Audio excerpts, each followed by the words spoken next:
Hello and welcome. Today we have with us Kathy O'Donoghue, who is the Executive Director at Kantar Public. Hello, Kathy. Hi, how are you? Good. So, Kathy, behavior change, very hot topic. What can you tell us about it? Yeah, it is a hot topic actually, and it's amazing that it kind of feels like it is still a hot topic because it has been for a while. And I think there's a number of reasons for that. And one of the reasons, probably the first reason, is that as humans, we're very complex. So it's hard to get people to change their behaviour, no matter how hard we try. It's actually not that easy. And one of the reasons it's not that easy is because people will often resist change because it is actually hard to do. It can feel very uncomfortable if you're trying to change a behaviour, and it's not necessarily a pleasant experience. So we tend to resist changing. The other part of it is that the behaviour change space has changed quite a lot over the last 2 to 3 decades.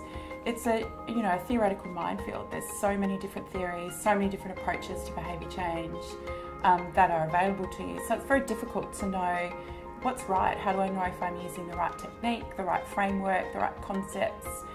What am I missing out on if I choose this approach rather than this approach? So it's become quite complex to navigate. And then, of course, in the most recent decade, we've had the introduction of some newer thinking in the behavioural economic space, which is fantastic, and it adds a lot to our understanding of human behaviour, but it's also added even more to that layer of complexity on how to figure out how to influence human behaviour. The other part is that there's a lot of people who think, and I think quite rightly, that there is still a gap in our understanding of human behaviour and how to influence it. So while we've come a long way over the last 20, 30 years in our understanding, in our conceptual understanding and our ability to apply it, there still seems to be a bit of a gap. So a lot of people who are working in the behaviour change space, developing strategies, sometimes they work, sometimes they fail. What's the difference?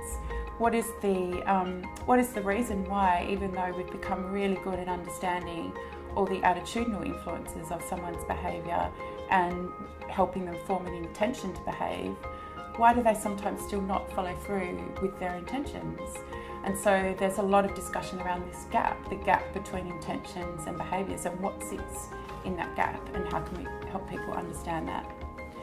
Probably the final reason why it's still being talked about and is still a hot topic is simply because the environment has changed around us as well. So when you think about, as communicators 30 years ago, the different channels that we had at our disposal compared to what it is now, the different ways that people are receiving messages through those channels, as well as how we can use them, and also what they do from a behavioural perspective. So if you think about before mobile phones, we're at 90% penetration of mobile phones in Australia.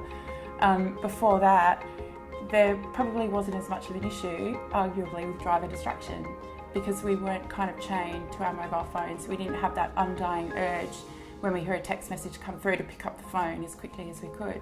So new behavioural problems have kind of come to the table as well that people are still trying to figure out. So it does seem like quite a complex territory. Yeah. Now, given that, what is your advice to clients who are looking to change behaviours? So I think the number one piece of advice would be to develop a really solid evidence base. Behaviour change is really complex. It's not something that can be really intuitively strategised around. It really needs a really strong evidence base. The risk of not having an evidence base is that you can formulate strategies and without realising it, you've got your own unconscious biases in there, and that can lead you off in a strategic area that just may not work, may be ineffective, or you may get really low return on investment because of that strategy.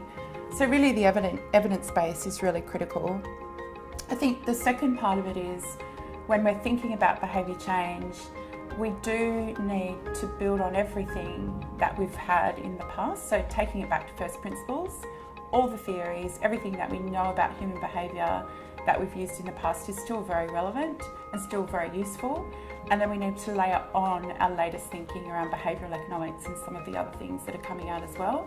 And it's the blend of those two kind of buckets of information that is generally where you find the best behavioural insights that will guide a strategy. Now, I know that you're heavily involved in the Kantar Behaviour Change Academy. Mm-hmm. Can you tell us more about that? Sure. So it's a 2-day executive education program, and it's for senior communicators who work in that space, and they may work in it from a marketing perspective. It might be an organisational culture perspective. It could be from a policy or a program perspective as well. And it's a professional learning experience. It's very practical. It runs for 2 days, and we do take people right back to first principles in terms of behaviour change theory. And over the 2 days, we go through a journey from first principles right through to latest thinking, and we basically share what all that thinking is and then how to apply it as well. That sounds fascinating. Now, what are next steps for the Academy? So the next steps are, we launched in Australia first. The next steps are that we will be rolling out the Academy globally, so we'll be going to different markets and rolling it out and sharing all that thought leadership with our clients. And of course, we'll be running more sessions in Australia as well. Excellent. Well, that sounds very exciting. Thank you so much for joining us today and explaining more about the Behaviour Change Academy. You're welcome.